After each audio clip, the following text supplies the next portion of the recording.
Hello dear बच्चों, मेरा vision स्वागत करता हूं आप सभी का अपने YouTube channel Gurukul e learning academy में। आशा करते हैं कि संसाधन चैप्टर का पहला वीडियो आप लोगों को बहुत ही अच्छे से समझ में आई होगी। आज उसी चैप्टर को हम लोग आगे कवर करने वाले हैं। हमने पिछले सेशन में संसाधन किसे कहते हैं, संसाधन को कितने वर्गों में बांटा गया, इसके बारे में हमने चर्चा किया था। आज हम लोग देखेंगे कि संसाधनों का विकास करना क्यों जरूरी है और संसाधनों का विकास किस प्रकार से करना है। ठीक है, चलिए सेशन को स्टार्ट करते हैं। सेशन को स्टार्ट करने से पहले अगर आप हमारे चैनल पर नए हैं तो हमारे चैनल को सबसे पहले सब्सक्राइब करके रख लें और ज्यादा से ज्यादा अपने दोस्तों तक शेयर करें। ठीक है, चलिए स्टार्ट करते हैं संसाधन को। लेकिन इससे पहले आप लोगों को मैं कुछ बताना चाहता हूं। यहाँ पे कुछ डायग्राम बना हुआ है, इस डायग्राम को आप सभी लोग अपने कॉपी में उतार लें और फिर अपने स्क्रीनशॉट ले सकते हैं आप इसका। ठीक है, स्क्रीनशॉट लेकर रेडी कीजिए। चूंकि यहाँ पे समझ में इसे ये आएगा कि संसाधन को कितने भागों में बांटा, प्राकृतिक संसाधन, मानवीय संसाधन। प्राकृतिक संसाधन कितने भागों में बांटा गया, नवीकरणीय, अनवीकरणीय। नवीकरणीय को कितने भागों में बांटा गया, तो कितना सतत पोषणीय विकास अथवा प्रवाह अथवा जैव संसाधन के रूप में। फिर जैव संसाधन को कितने भागों में बांटा गया है, प्राकृतिक वनस्पति और वन्य जीव। तो इस प्रकार से ढेर सारी इसके जितनी सारी ब्रांचेस, जितनी सारी शाखा है, इसके बारे में आप सभी को समझ में आ जाएगी। ठीक है, चलिए अब हम लोग आगे की ओर बढ़ते हैं।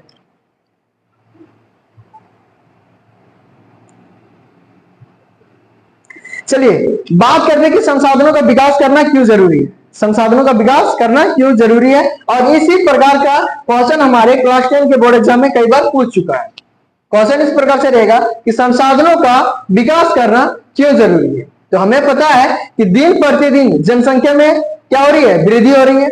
लेकिन अगर जितना भी हमारे पास संसाधन है अगर उतना ही रहे और अगर जनसंख्या हमारी दुगुनी हो जाए तो क्या सभी को पर्याप्त मात्रा में संसाधन का लाभ मिल पाएगा? बिल्कुल भी लाभ नहीं मिल पाएगा। ऐसे में क्या होगा कि ऐसे बहुत सारे लोग होंगे जो भूखे से आने की भूख से मर जाएंगे। ठीक है, बात आई समझ में। और इतना ही नहीं, इसका प्रभाव आगे भी पड़ सकता है। आगे किस में पड़ेगा, तो आने वाली हमारी जो पीढ़ी है उन पे इसका गहरा प्रभाव पड़ सकता है। ठीक है, इसीलिए भी हम लोग कह सकते हैं कि संसाधनों का विकास करना अति आवश्यक है। ठीक है, आइए लैंग्वेज में समझते हैं। जिस संसाधन जिस प्रकार मनुष्य की जीवन यापन के लिए अति आवश्यक है, उसी प्रकार जीवन की गुणवत्ता बनाए रखने के लिए महत्वपूर्ण है। संसाधन क्या करती है, संसाधन हमें जीने में सहायक करती है। ठीक है, हमारे रोजमर्रा के जिंदगी में क्या करती है, सहायक करती है। ठीक है, लेकिन अगर संसाधन ना रहे तो क्या हम जीवित रह पाएंगे? कभी भी जीवित नहीं रह पाएंगे। ठीक है, आगे देखते हैं। संसाधन प्राकृतिक का देन है। संसाधन किसका देन है, तो प्राकृतिक का देन है। ठीक है, मनुष्य संसाधन है क्या, मनुष्य भी क्या एक प्रकार का संसाधन है। ठीक है, तो हम लोग कैसे संसाधन कहलाएंगे, प्राकृतिक संसाधन कहलाएंगे। ठीक है, आगे देखिए। इसलिए मनुष्य इसका उपयोग अंधाधुंध कर रहा है। ठीक है, सॉरी, संसाधन कैसा है, तो प्राकृतिक रूप है। ठीक है, इसीलिए मनुष्य क्या कर रहा है कि संसाधन का उपयोग अंधाधुंध तरीके से कर रहा है। ठीक है, बिना कुछ सोचे समझे। इसका परिणाम बहुत ही बुरा होगा आगे चल के। क्या होगा, अगर ये ऐसा ये होता रहा तो एक ना एक दिन या समाप्त हो जाएगा। इसलिए संसाधनों का संरक्षण बुद्धि पूर्वक उपयोग करनी चाहिए। इसका मतलब है कि अगर हम संसाधनों का उपयोग अगर इसी प्रकार से अंधाधुंध तरीके से करते रहे तो एक दिन ऐसा होगा कि हमारे पास जितने सारे रिसोर्सेस हैं वो सारे खत्म हो जाएंगे। जितने सारे हमारे पास क्या है, रिसोर्सेस हैं, वो सारे खत्म हो जाएंगे। तब हम लोगों को जीवन यापन करने में काफी संकट का सामना करना पड़ सकता है। समझ में आई? ठीक, इसीलिए हम लोगों को संसाधन का विकास करना जरूरी है। समझ में आई, संसाधन का विकास करना क्यों जरूरी है। ठीक है, चलिए अगला हमारा पॉइंट है सतत पोषणीय विकास। अगला क्या है, सतत पोषणीय विकास। अब हम लोग समझेंगे कि सतत पोषणीय विकास कहते किसको है।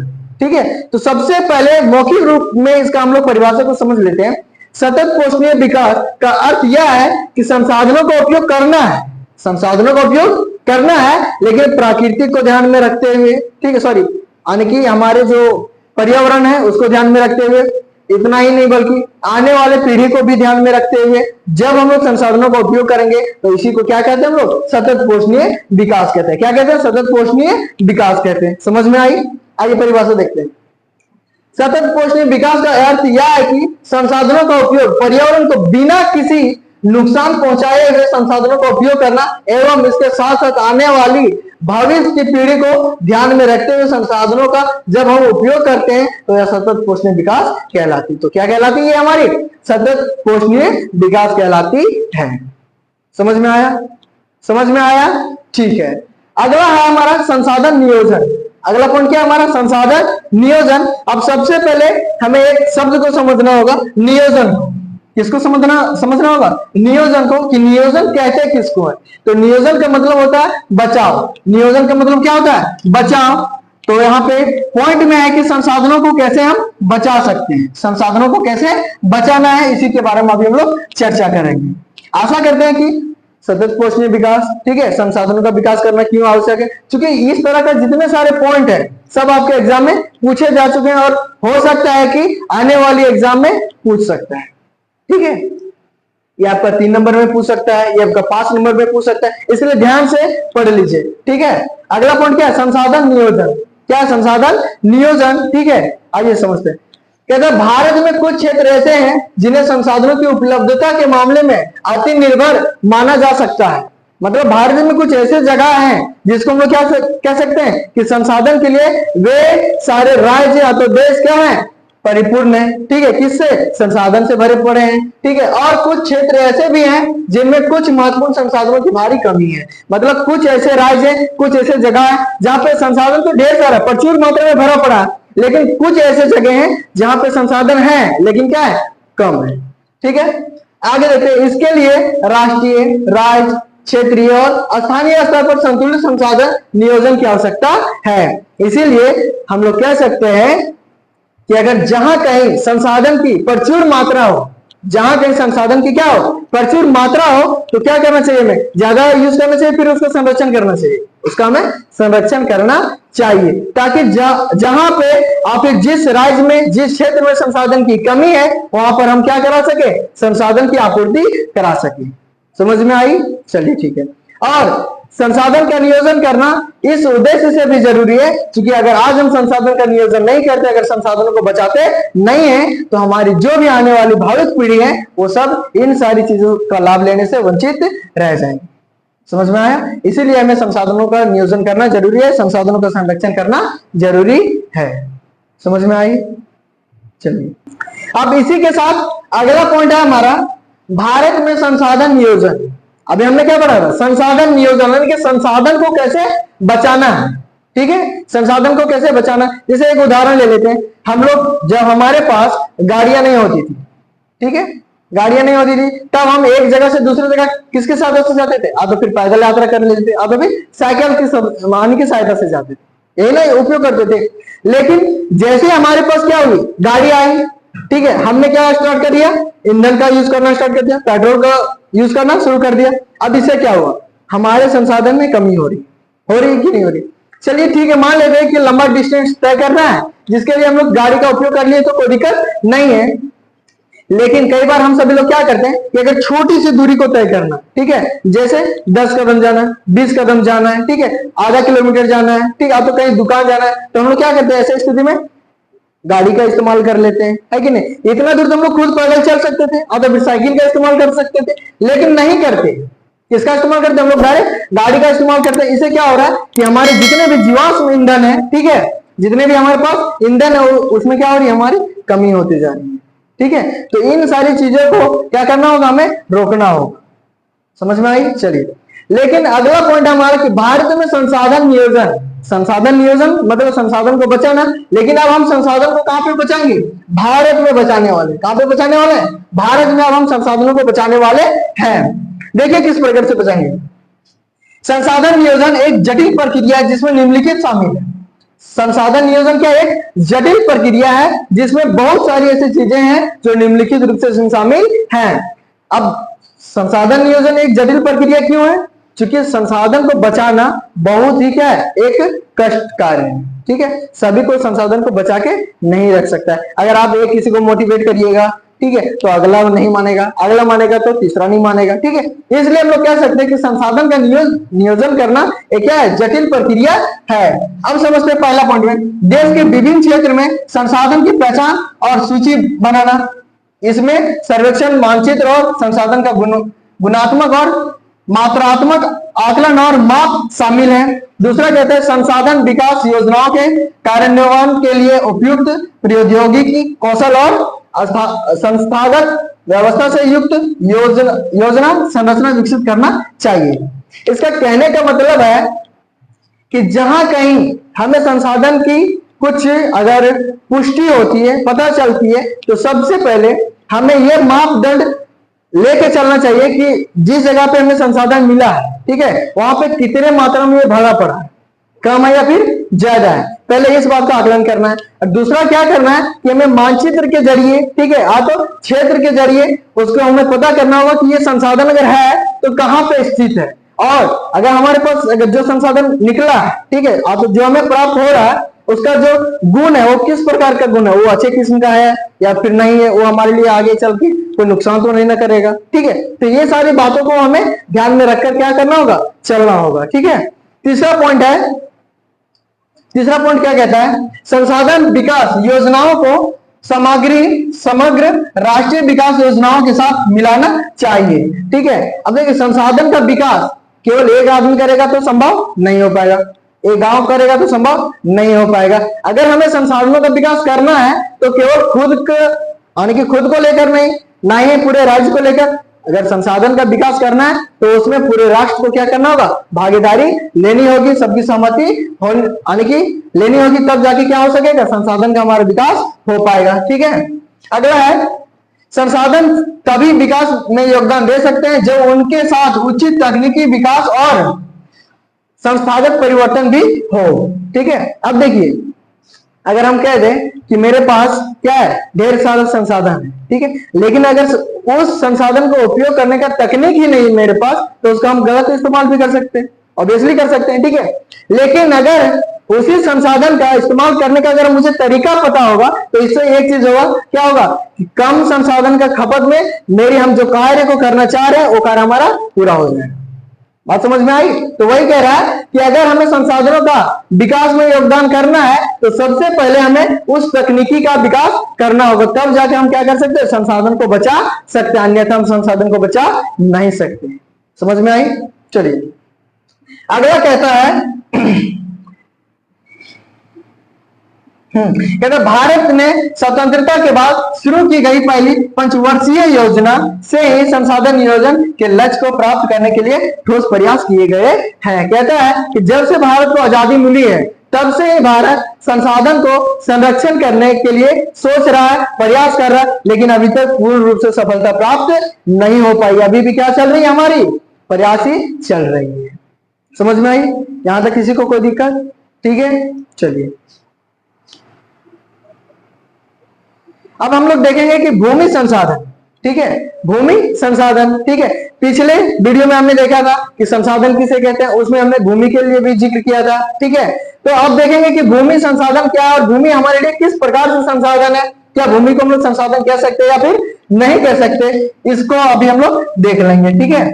अगर वीडियो समझ में आ रही हो, अच्छा लग रहा हो तो अपने दोस्तों के पास जरूर शेयर करें, ठीक है। कमेंट में लिखकर जरूर बताइएगा कि आपको क्लास कैसी लग रही है, बोरिंग तो नहीं ना लग रही है, ठीक है। और अगर किसी प्रकार की अगर क्लास में आपको परेशानी है, समझने में दिक्कत है, तो कमेंट में करके जरूर बताइएगा, ताकि जो भी कमी आप लोगों को मिल रही है उस कमी को हम पूरा कर सके, ठीक है, उसको हटा सके। चलिए अगला क्या हमारा भूमि संसाधन है। क्या हमारा भूमि संसाधन? भूमि संसाधन एक महत्वपूर्ण संसाधन, कैसा संसाधन? एक महत्वपूर्ण संसाधन है जिसके बिना अगर मनुष्य को बोला जाए कि जी के दिखाइए तो जी सकता है क्या? नहीं जी सकता। ऐसा क्यों? तो ऐसा इसलिए है क्योंकि हमें पता है कि भूमि पे हम लोग अनेक सारी क्रियाएं करते हैं, है कि नहीं? जैसे रहना, कुएं का निर्माण करना, फसल उपजाना, सब किसकी सहायता से होती है? तो भूमि की सहायता से होती है। इसलिए हम कह सकते हैं कि भूमि क्या एक संसाधन है, और भूमि के बिना हम अगर अपनी जिंदगी की, ठीक है, अपने जीवन की अगर कल्पना करने के लिए अगर सोचे, किसके बिना? भूमि के बिना, तो यह कहना असमर्थ होगा। क्या कहना होगा? ये कहना असमर्थ होगा, क्योंकि हम भूमि संसाधन के बिना अपने जीवन की कल्पना हम कभी भी नहीं कर सकते, नहीं कर सकते, नहीं कर सकते, ठीक है। आइए हम लोग आगे देखते हैं। भूमि एक महत्वपूर्ण प्राकृतिक संसाधन है। भूमि कैसे संसाधन है? प्राकृतिक संसाधन है, और दूसरी बात ये बहुत यानी महत्वपूर्ण संसाधन भी है। प्राकृतिक, वनस्पति, वन्य जीव, मानव जीवन अर्थात क्रियाएं, परिवहन तथा संचार व्यवस्थाएं भूमि पर ही आधारित है। ये जितनी सारी चीजें, पेड़ पौधा, जंगल, झाड़, ठीक है, चाहे मनुष्य हो, चाहे हम गाड़ियां चलाते हैं, चाहे संचार, जो भी हमारे पास सुख सुविधा है, ठीक है, सब कहां पे? भूमि के ऊपर है। ठीक है, अब बताइए, वन्य जीव, ठीक है, वनों में रहने वाले जीव कहां पे रहेंगे? जंगल में रहेंगे। भूमि रहेगी ही नहीं तो जंगल क्या हो पाएगा? नहीं हो पाएगा। ठीक है, मानव कहाँ रहता है? ठीक है, मानव का जीवन आने की, मनुष्य अगर जी रहा है तो भूमि के ऊपर ही जी रहा है। ठीक है, समझ में आई? चलिए आगे कहता है, भूमि एक सीमित संसाधन है, इसलिए हमें इसका उपयोग सावधानी और योजनाबद्ध तरीके से करना चाहिए। अभी मैंने क्या कहा? भूमि एक ऐसा संसाधन है, तो सीमित संसाधन है। सीमित संसाधन कहने का मतलब कि एक ना एक दिन ये भी क्या हो सकता है? खत्म हो सकता है। खत्म हो सकता है कि नहीं? तो क्या कोई खा के खत्म कर देगा? खा के खत्म नहीं करेगा। जिस प्रकार से अभी यानी कि इस दौर में, जिस जमाने में अभी हम लोग जी रहे हैं, जिस प्रकार से अभी जनसंख्या में वृद्धि हो रही है, ठीक है, उसी प्रकार से अगर चलता रहा तो एक समय ऐसा होगा जहां पे यानी कि उस टाइम हमारे पास खेती करने योग्य भूमि रहेगी ही नहीं। बात समझ में आई? इसका मतलब ये है कि जहां तक मेरी नजरें जाएंगी वहां तक क्या पाएंगे? कि चारों तरफ घर ही घर पाएंगे, मकान ही मकान पाएंगे। तो क्या बताइए, अगर भूमि खत्म हो जाएंगी, ठीक है, तो क्या जीना संभव हो पाएगा? जीना कभी भी संभव नहीं हो पाएगा। ठीक है, तो कहता है भूमि एक ऐसा संसाधन, तो सीमित संसाधन है। कैसा संसाधन है? सीमित संसाधन है, इसीलिए क्या करना जरूरी है? इसका हमें संरक्षण करना जरूरी है, इसका सावधानी से उपयोग करना जरूरी है। समझ में आई? ठीक है, और भूमि संसाधन को अगर हमें बचाना है तो सबसे पहले हमें क्या करना होगा? कि जनसंख्या वृद्धि पर रोक लगानी होगी। सबसे पहला काम क्या करना होगा? जनसंख्या वृद्धि पर रोक लगानी होगी। और जो दूसरी काम करना है ये वो करना है कि जितने सारे फैक्ट्रियों से दूषित, प्रदूषित कण, ठीक है, जितने सारे पदार्थ को छोड़ दिए जाते हैं, फेंक दिए जाते हैं, इन सारी चीजों का हमें मना करना होगा कि आप खुले में मत छोड़ सकते, यानी कि फेंक नहीं सकते। या फिर जो अभी प्रेजेंट टाइम में हम लोग प्लास्टिक का उपयोग कर रहे हैं, इन सारी चीजों का उपयोग करने से हमें बचना होगा। तब जाके हम अपनी भूमि को संरक्षित कर सकते हैं, बचा सकते हैं। ठीक है, और लंबे समय तक इसका उपयोग हम कर सकते हैं, लाभ ले सकते हैं। अंततः इसका लाभ लेने से हम सब लोग क्या रह जाएंगे? वंचित रह जाएंगे। यहां तक समझ में आई? चलिए अब अगला पॉइंट हमारा, भारत में भूमि संसाधन। भारत में भूमि संसाधन मतलब अब हम लोग ये देखने वाले हैं कि भारत में कुल भूमि का कितना हिस्सा हम लोग उपयोग में लाते हैं और कुछ जो भूमि का हिस्सा है वो किस कार्य में हम लोग लाते हैं। ठीक है, तो सबसे पहला है हमारे पास भारत में भूमि संसाधन। ठीक है, लगभग 43% भूमि क्षेत्र मैदान है। भारत में 43% भूमि कैसा है? तो मैदान है। क्या है? मैदान है। ठीक है, कृषि और उद्योग के लिए सुविधाजनक है। किसके लिए सुविधाजनक है? तो कृषि करने के लिए और उद्योगों के लिए। ठीक है, यानी कि उद्योग मतलब क्या? फैक्ट्रियों लगाना, कृषि मतलब खेती करने के लिए, ये हमारे लिए लाभकारी साबित हो सकती है। ठीक है, चलिए अगला है, अगला क्या है? अगला कहता है लगभग 30% भूमि क्षेत्र पर विस्तृत रूप से पर्वत स्थित है। कितने प्रतिशत भूमि पे? तो 30% जो हमारा भूमि है उस पे क्या है? पहाड़, पर्वत श्रृंखला आदि क्या है? स्थित है। ठीक है, आगे जो 12 नदियों के प्रवाह को सुनिश्चित करते हैं, पर्यटन विकास के लिए अनुकूल परिस्थितियां प्रदान करता है। मतलब अगर कहीं पे पहाड़ है, पर्वत है, नदियां हैं, तो ये क्या करती है? हमारी क्या करती है कि पर्यटन स्थल के विकास में क्या करती है? सहायता पहुंचाती है। ठीक है, और अनुकूल परिस्थितियों को क्या करती है? प्रदान करती है। अब कहने का मतलब है कि जहां पे खाली जगह है तो खाली जगह हमारा व्यर्थ जा नहीं रहा है। उस खाली जगह पे हम अगर पर्यटन स्थल का निर्माण कर दें तो अच्छा खासा हमारा उस क्षेत्र का विकास भी हो जाएगा और हमारा क्या हो जाएगा? खुद का भी विकास हो जाएगा और हमारे देश की जो आय है, इनकम है, उसमें बढ़ोतरी देखने को मिल सकती है। ठीक है, अगला है लगभग 27% हिस्सा पठारी क्षेत्र है। भारत में 27% जो हिस्सा है वो कैसा है? पठारी क्षेत्र है, जिसमें खनिज, जीवाश्म ईंधन और वनों का अपार संचय कोष है। इस 27% जो भूमि है हमारे पास टोटल एकत्रित, इसमें क्या क्या है? तो खनिज है, खनिज पदार्थ है, जीवाश्म ईंधन है और वनों से भरा पड़ा है। किससे भरा पड़ा है? वनों से भरा पड़ा है। समझ में आई? तो इस प्रकार से हमारे भारत में भूमि का इस्तेमाल किया जा रहा है। ठीक है, चलिए आज के लिए इतना ही। कल के क्लास में फिर हम लोग पढ़ेंगे भारत में भूमि उपयोग प्रारूप। ठीक है, तो आज के लिए इतना ही। चलिए, आशा करते हैं कि समझ में आया होगा। अगर समझ में नहीं आया होगा तो आप सब लोग कमेंट में लिखकर पूछ सकते हैं, जहां पे आप लोगों को दिक्कत है। ठीक है, और अगर आप लोग संसाधन एवं विकास का नोट्स चाहते हैं तो उसका लिंक हम डिस्क्रिप्शन में डाल देंगे, आप लोग वहां से डाउनलोड कर सकते हैं। ठीक है, और किसी भी तरह का अगर दिक्कत हो सेशन में, अगर कुछ कमी महसूस हो रही हो तो कमेंट कर जरूर बताएं और अपने दोस्तों के साथ शेयर जरूर करें और चैनल को सब्सक्राइब करना ना भूलें, क्योंकि ये आप लोगों का बेसिक धर्म है, तो इसे जरूर निभाइए।